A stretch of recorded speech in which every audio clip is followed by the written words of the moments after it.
Okay, welcome back. In this segment, I just want to give you some of the experiences that I've gathered over the years. I think every one of them is helpful to bring you up to speed, to give you basically a 10-year, 8-year head start as relates to knowing what you're doing in the meth business. So the first one that comes to mind is watch out for Carla. I want to stop short of calling her Hitler. And, maybe you don't actually work in the Salt Lake County area. Maybe you're in Cincinnati or Florida or wherever you are. But there will always be a Carla, somebody who is in government. And so as a result, she has nobody that really can oversee her, especially if her boss either doesn't exist or doesn't care or chooses to, leave her on a long leash. There will always be a Carla. And this is a person who is going to interpret the rules however she sees fit.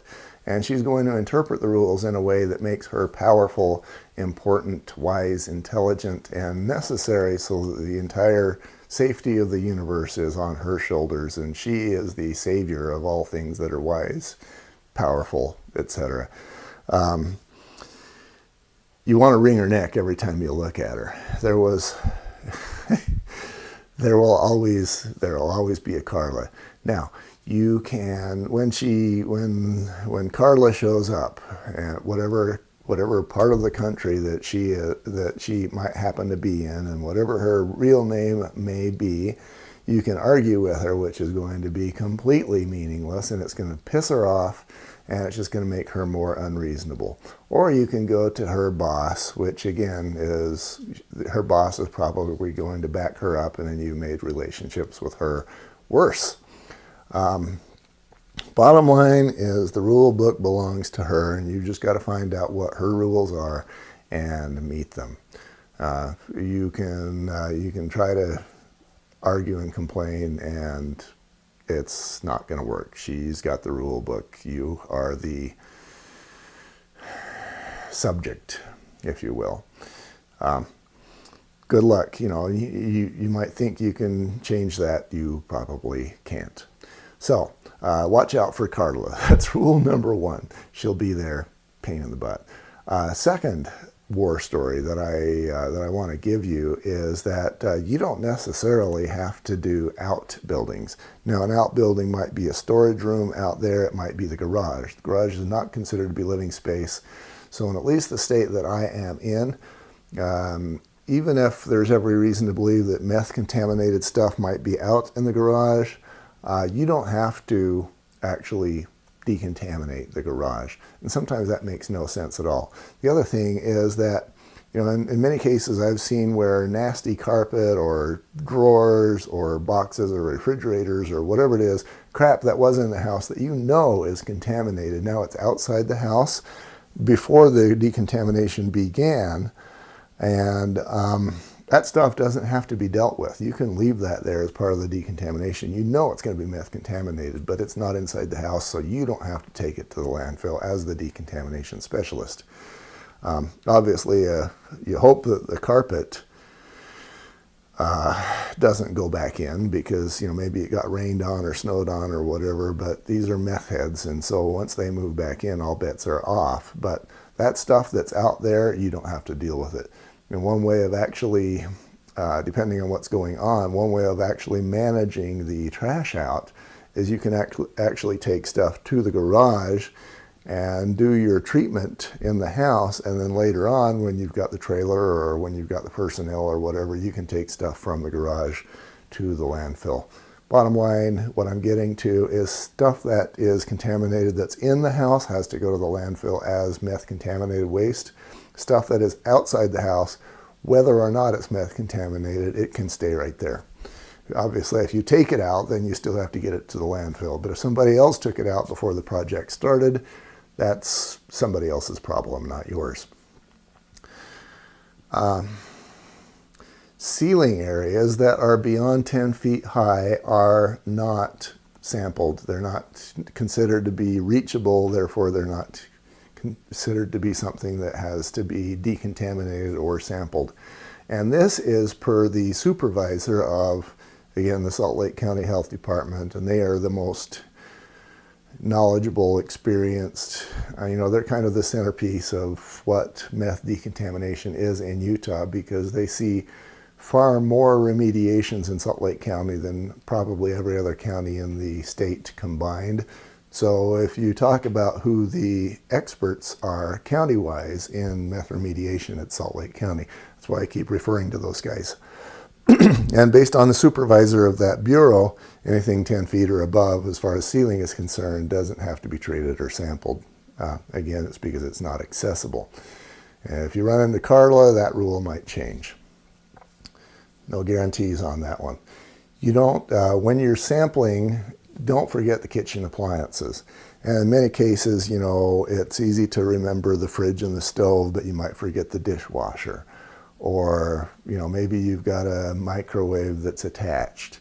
And again, the fan that is above the stove is not considered to be a separate appliance. It just kind of is. It's kind of like the cabinetry, and you don't have to treat that as an appliance, unless it's Carla, and then you might. Get under and beneath the fridge. This is important because especially Carla is going to move that fridge forward, and if she sees dirt, she's going to assume that you didn't decontaminate that area, therefore you failed, and she won't allow you to move ahead at all. If she's going to stop, make you go in and clean that place up, she might make you sample, and then you're going to have to come back and make her and the homeowner happy. Make sure also that you get on top of the fridge as well. If you got a bunch of dust and crap up there, it's going to make you look bad. When you are done, or when you think you're done, you're going to want to leave every cabinet door open so that they can see that you've gotten into every one of those. If there is a drawer, either pull it all the way out so that it's open, and the county and the homeowner can tell that it's been decontaminated. Or if you can get that drawer all the way out, then do that. Put it in the middle of the living room and show that those have been treated separately. And then that way you can also show that the airspace behind the drawers, where you get grocery bags and crayons and coins and all that crap that gets in behind the cabinets, or in the cabinets behind the doors and drawers. That way you can show that all that has been cleaned up and decontaminated as well. Obviously it's going to make you look really bad if the county guy pulls that door open and he sees this pile of grocery bags and crap, and you don't get your sign off that you were hoping for that day.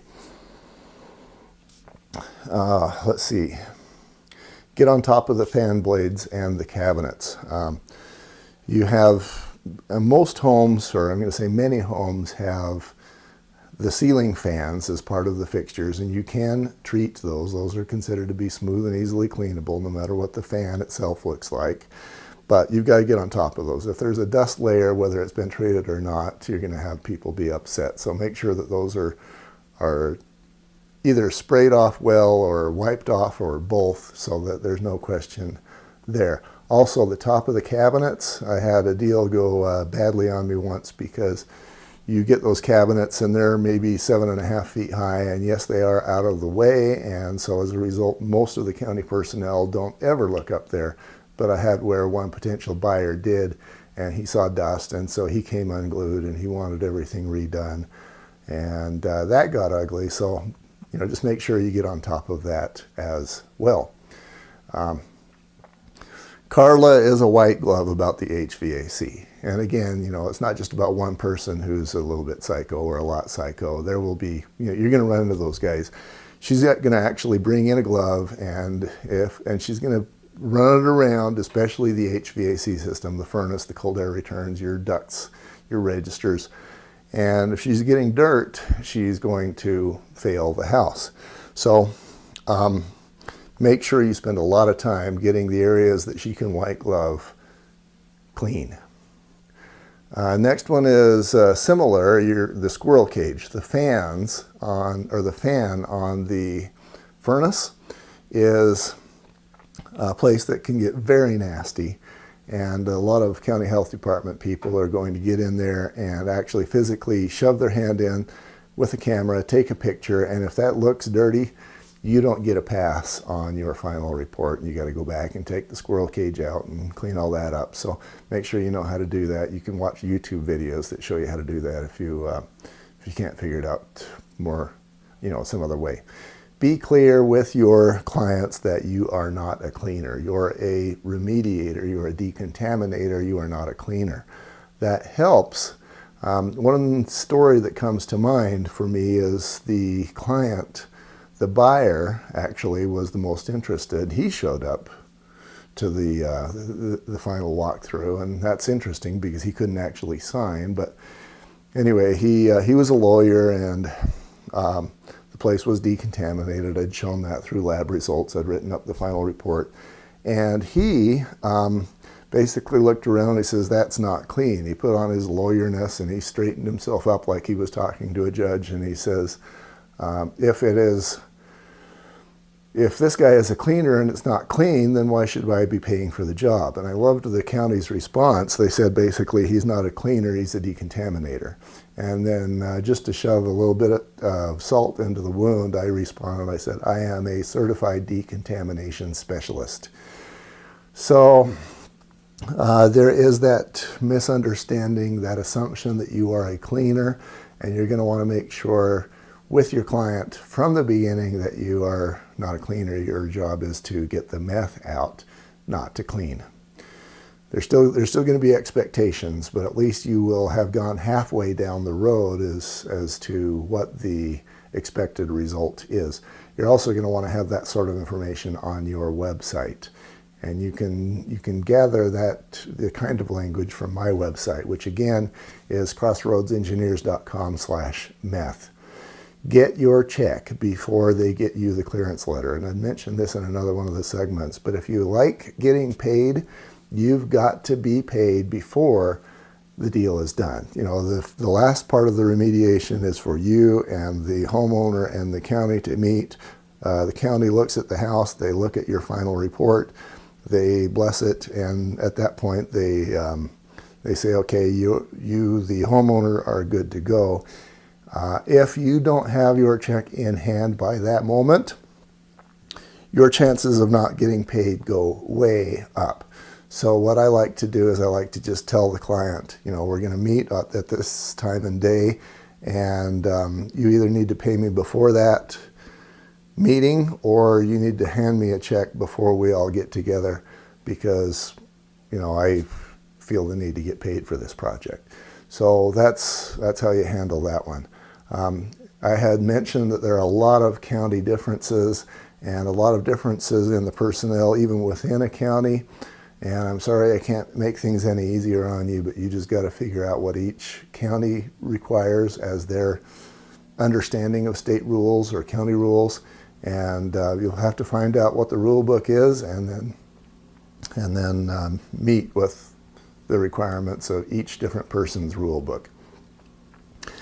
One of those examples is what 1.0 means. Now, Utah's law is that contamination is defined at 1.0 micrograms per 100 square centimeters. Now, Salt Lake County will say, okay, you sampled 3 locations, and if the lab result comes up 1.0 or greater, Salt Lake County is going to assume that all of that contamination happened in one of those samples. Therefore, that sample location is contaminated, therefore the entire home is contaminated. And obviously that has some severe logical problems to it, but that's the way they do it. And you really can't argue with them about it. You'll just be wasting your time and your breath. By contrast, a place like Utah County will say, well, you sampled 3 locations and the result is 1.2.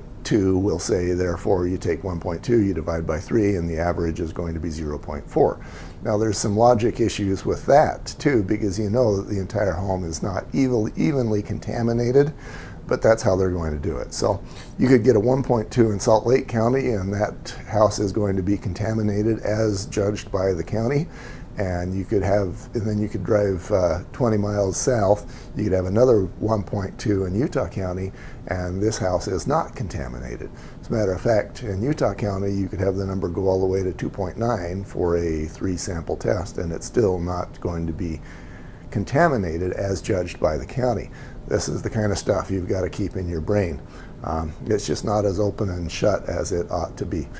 All right, those are the war stories and tips and tricks that I have prepared for you. The next subject, this is important too, is marketing and how to actually go from knowing how to do the job to actually having jobs and making money. We'll be right back with that.